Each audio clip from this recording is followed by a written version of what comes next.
अगर तुम यह चाहते हो कि तुम्हारा शरीर स्वस्थ हो तो केवल सोचने से कुछ नहीं होगा। तुम्हें रोज व्यायाम करना होगा, सही भोजन करना होगा, आलस्य छोड़ना होगा। यही अनुशासन है।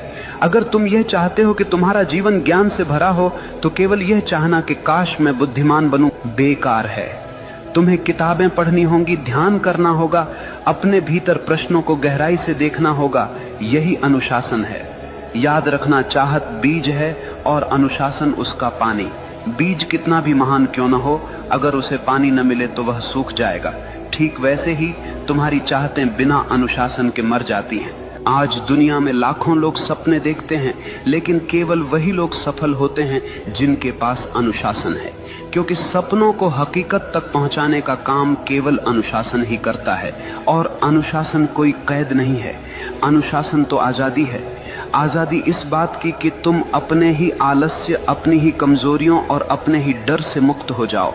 देखो, एक नदी जब तक बह रही है वह जीवन देती है, लेकिन वही नदी अगर बिखर जाए, फैल जाए तो केवल कीचड़ बन जाती है।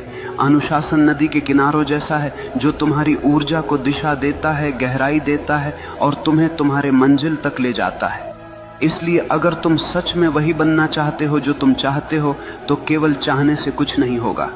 तुम्हें अपने जीवन में अनुशासन की आग जलानी होगी। हर दिन, हर क्षण अपने लक्ष्य के लिए समर्पित होना होगा।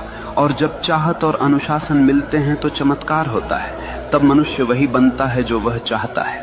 मनुष्य वही बनता है जो वह गहराई से चाहता है। लेकिन याद रखना, यह जीवन कोई खेल नहीं है, यह तुम्हारी चेतना की यात्रा है।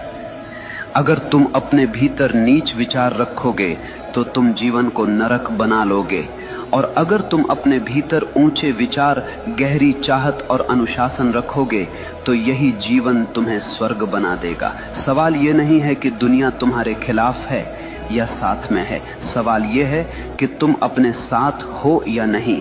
अगर तुम अपने विचारों, अपनी चाहतों और अपने अनुशासन के साथ खड़े हो तो दुनिया की कोई ताकत तुम्हें रोक नहीं सकती।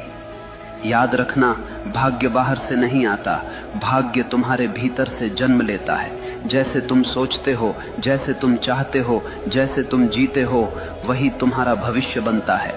तो उठो, अपने डर को छोड़ो, अपने संदेह को जलाओ, अपनी चाहत को इतना गहरा बना लो कि वह तुम्हारी हर सांस में समा जाए, और फिर देखना पूरा ब्रह्मांड तुम्हारे रास्ते को साफ करने लगेगा।